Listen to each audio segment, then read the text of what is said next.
Hey everybody, how's it going? It is Matt, and it is finally Fiendish Friday, or Family Friday. It's going to be a great one for you. It is definitely about one of my favorite families in the horror genre of all time. I'm pretty sure, Ludo, you guessed it yesterday with your comment. You pay attention, my friend. You pay attention. Good job, good job. If I had something to give away for you, I totally would. Otherwise, I'll give you a high five. Today's movie is an awesome one. It's from 1974. It's starring Marilyn Burns, Gunnar Hansen, Edwin Neal, Jim Siedow, Terri McMinn, William Vale, Paul A. Partain, Alan Danziger, and it's directed by one of my favorite directors of all time, none other than Tobe Hooper.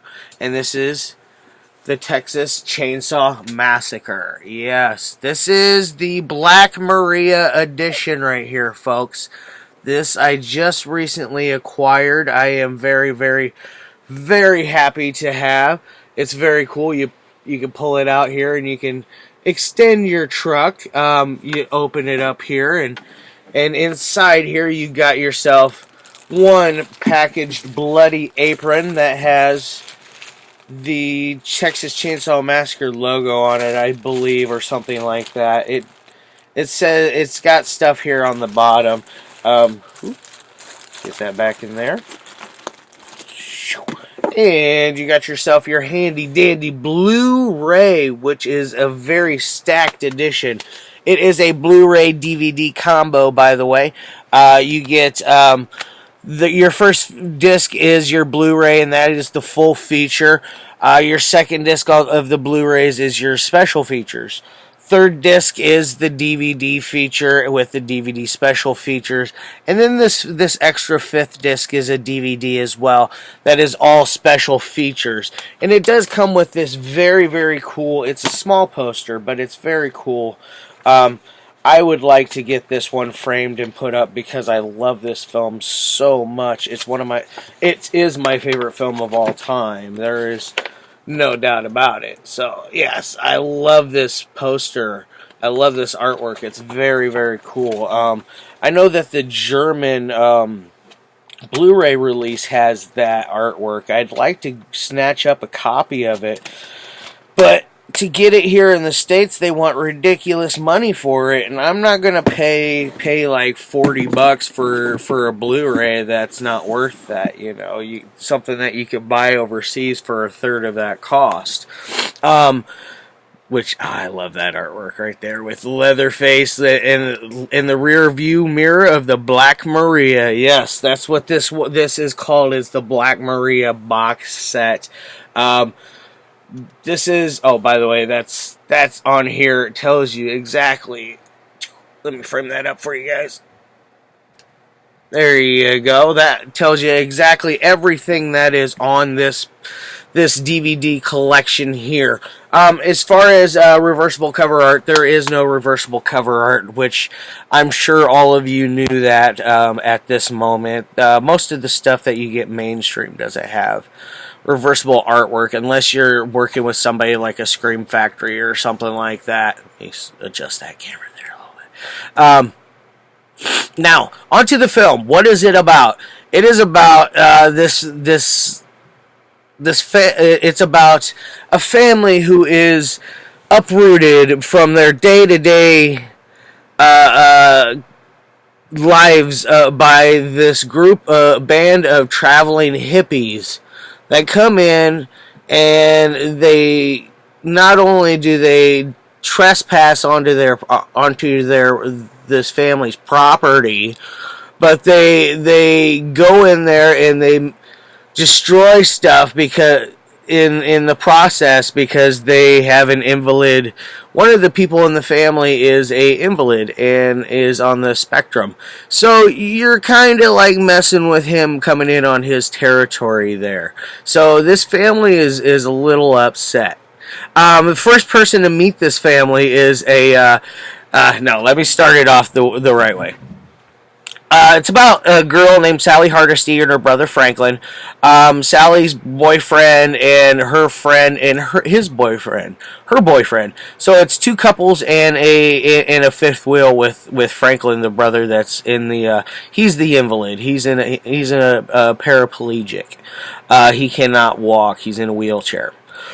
They're heading to this cemetery that has been vandalized, and a lot of the bodies have been dug up and placed around the cemetery. They've done bad things with these bodies. They're mangled up, and just digging them up from their slumber is bad enough upon what they do with them. And they're heading there. They find out, okay, everything's great. They're going to go head over and see the family homestead where they grew up, and where they got to, where a lot of their memories begin. And on their way there, they pick up a fella that's a hitchhiker. Good old Nubbin picks up Nubbin, or the hitchhiker, whichever you want to call him. Picks him up, and he proceeds to act very strange, takes a picture of Franklin, cuts his own hand with Franklin's blade, and then goes to after he took the picture, he freaks out and cuts Franklin's arm with a straight blade. If you don't know what a straight blade is, that's a straight razor, a folded razor that a barber uses. Straight blades are very, very, very sharp, and you don't want to get cut with the dull one either, because that'll really hurt. It'll hurt more than the sharp one will. But anyways, back to that. They're heading to this farm home that nobody lives in. They grew up there. They get there. It's obviously all dilapidated, run down. On their way there, after the hitchhiker, they stop off at this little corner gas station type thing, a little mom and pop store. The guy doesn't have any gas. The guy played by Jim Siedow, who is a madman. I love him in this, and in part 2, he just steals the show when he is on screen. Very awesome. He tells them that he has no gas, and he ends up selling them some smoked meats, and there's a special person that's there that cleans up the truck for him. He's cleaning off the van, and it's kind of weird because that guy, he's there at this moment of the film, but you never see him again. Like, where did he go? Did he not live there with the family, or was he just somebody that was dropped off at work there once in a while? I don't know. Or did they kill him and they didn't say so? That's a huge plot hole there that they never really I guess established what happened. So it cracks me up. And so they finally they get to this decrepit house. One by one, they end up going down to. They're trying to find this creek that Franklin said that used to be there to go swim in. They find out where it was. It's all dried up, but they see a farmhouse off in the distance. They're going to go there, get some gas. Do whatever, trade off the guitar, whatever it is, to get some of this gas. They get there, they're met by Leatherface. And Leatherface, played by Gunnar Hansen, is one of the most iconic film villains of the 70s. The guy is one of those, like if you do not recognize that face and you're a horror fanatic, something is wrong with you. You need to go to your roots. I don't care if you don't like 70s films. This is an icon. This is a masterpiece. This is a film you all should see. Even my non-horror friends, you should watch this. This is a masterpiece of film. There's amazing cinematography in here. Great acting. For being such a low-budget film and having so many problems. Working 7-hour days, or 7 days a week, like what were they working, like 16-hour days, something like that. And then one of the days they ran for or for one time they ran for like 36 hours at the very end sequence of it. Like they really pushed these people to the limits and to the boundaries filming this thing. So it's got everything you could possibly want. It built up suspense.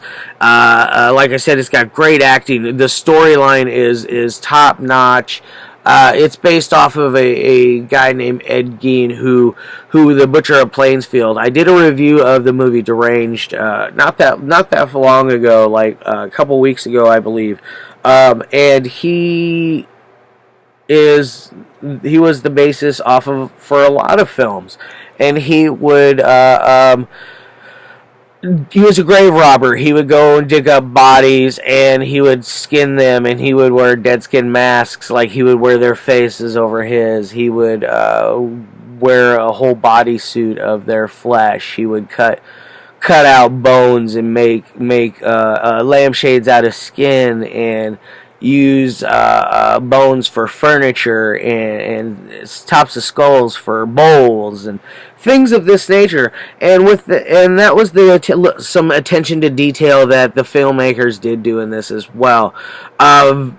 This is one of those films that we all should appreciate and at least watch once.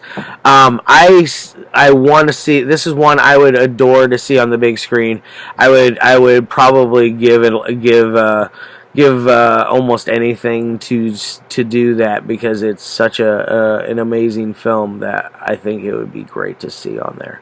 Now, as far as ratings go, or as far as the story goes, I don't want to give too much more, because I led you in far enough. You can figure your way out now after that. It's going to be a fun ride. It's not going to get boring on you. It never slows down. It's great. Now on to my ratings. On the technical side, this thing is pretty crisp. Not a lot of mistakes. A few plot holes here and there. Nothing too major, other than the thing with the special or the guy on the spectrum that worked at the gas station, and then there's the guy that drives the Black Maria truck, and he goes running down the road. Whatever happens to him is another plot hole. It's like, I like to think that he got caught partially down the road by Leatherface and the family, but I also want to think he ran so far so fast that nobody ever caught him, that he got to the next town without any troubles. So you got those two plot holes there that have always bugged me, but I'm going to give this thing a solid 4 on the technical side. This is, like I said, this is so good. It is one you all should see. Now, as far as the entertainment side, I watch this thing probably 2 or 3 times a year. That's how much I love this film. It is extremely entertaining from top to bottom, beginning, middle, and end. You have, like I said, great acting. The camera angles, you get some extremely cool camera angles. There's this really iconic camera shot where it's following one of the friends, and it goes down under this tree swing that she was sitting on, and it is one whole take, and it follows her all the way up until she gets to the front doors of the farmhouse, and it is such a beautiful shot. Like, it's like you get stuff like that, and it really just ups the ante with everything. They build the tension just perfectly. The scenery is great. Like, this movie still, to this day, anybody that goes to Texas, what do they think of? The Texas Chainsaw Massacre. Which, fun fact, by the way, chainsaw is one word. This is the first one they did it as chain and then saw. They didn't combine the two for the real word the right way for this one, but they did for the rest of the franchise. So, fun little fact on that. Definitely check out special features on here. There's some really cool stuff from how they made it, to the problems that they had with production, to problems that they had with the mob. Very cool stuff. Like, this movie has a lot of history behind it, and I only put a few little fragments of some facts about it. Like I could go on for days talking about this film. That's how much I love it. Okay, I'm at that 15-minute mark. I think this is the longest video I've ever done so far. I'm going to get the hell on out of here. I'm going to put that big bad daddy down, and I'm going to wish each and every one of you a great weekend. I'll see you all on Monday. I got Monday and Tuesday already lined up on what I want to do. Very fun stuff. Tuesday cracked me up. Monday is going to be it's an interesting film. I don't know yet if I like it or not. I'm still thinking about it. I might go back and watch it one more time before Monday gets here. Alright guys, love your faces, and as always, peace. Oh yeah, don't forget to like, share, and subscribe.